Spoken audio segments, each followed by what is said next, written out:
Lorsque vous faites une tentative d'arrêt du tabac, la reprise et la rechute ne sont jamais très loin. Nous allons voir comment se produit la reprise et la rechute et comment s'en prémunir. Bienvenue sur Cigazero, la chaîne qui vous aide à arrêter de fumer sans souffrir en s'appuyant sur des données scientifiques. Je suis Dr A, pneumologue, tabacologue et auteur du livre Le Pentagone du tabac, en vente sur Amazon KDP, dont je vous mets le lien en description. Au cours de cette vidéo, nous allons aborder deux points liés à ce concept de rechute. Le premier est la distinction entre la reprise et la rechute. Le deuxième est les mécanismes derrière la rechute et est-il possible de s'en prémunir? Commençons par une histoire. Notre ami smoker que voici a arrêté de fumer il y a 3 mois. Les signes de manque sont de moins en moins importants grâce aux patchs et aux pastilles de nicotine. Il a une bonne motivation et il est résolu à poursuivre son sevrage.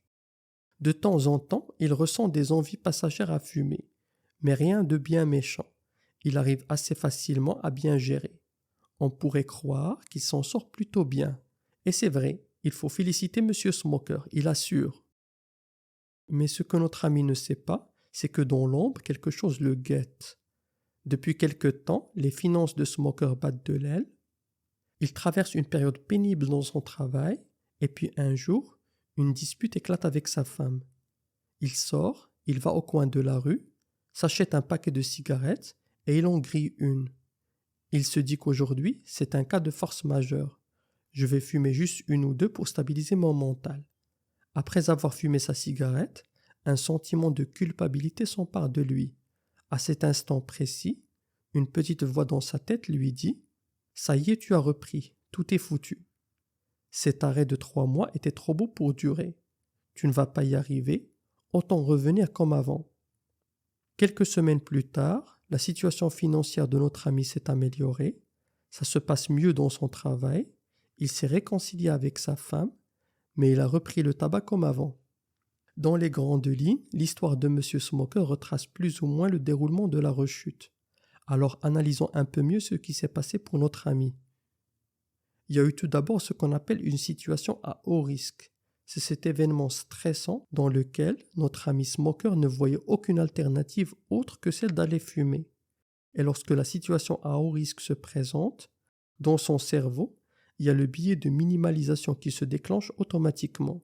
Ce biais cognitif est une erreur de logique qui correspond à la tendance à minimiser la portée d'un événement et de ses conséquences, surtout lorsqu'il y a une récompense immédiate derrière avec un plaisir instantané à la clé. C'est ce qui est arrivé à notre ami tout à l'heure, lorsqu'il s'est autorisé à fumer sous prétexte que c'est une situation exceptionnelle. Une fois il a fumé cette première cigarette, c'est ce qu'on appelle la reprise. Mais on ne parle pas encore de rechute. La reprise après une période d'arrêt déclenche toute une cascade psychologique, connue sous le nom d'effet de violation d'abstinence. Ce phénomène fait émerger un mélange morbide de 3 sentiments négatifs. La culpabilité, la baisse de l'estime de soi et le sentiment de perte de contrôle. Ceci déclenche un deuxième biais cognitif, connu sous le nom de biais de maximisation. La maximisation consiste à dramatiser la reprise en se disant « ça y est, j'ai repris, c'est foutu ».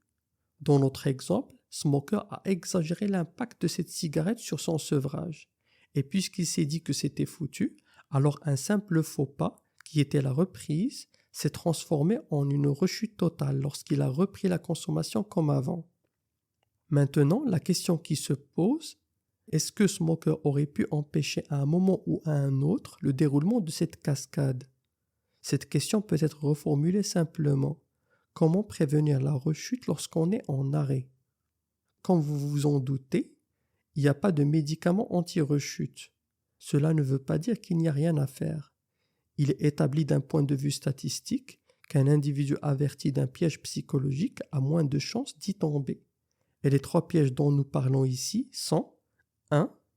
Le biais de minimalisation qui conduit à la reprise. 2. L'effet de violation d'abstinence qui conduit à la perte de l'estime de soi et à la culpabilité. 3. Le biais de maximisation qui transforme la simple reprise en une rechute avec retour à la consommation initiale. Pour éviter aux fumeurs de se faire avoir, En psychologie, on dispose d'une stratégie qu'on appelle le coping, qui a été traduit en français par stratégie d'ajustement ou d'adaptation, qui correspond à l'ensemble des efforts fournis par l'individu pour faire face à une situation stressante, la gérer, la réduire ou simplement la tolérer.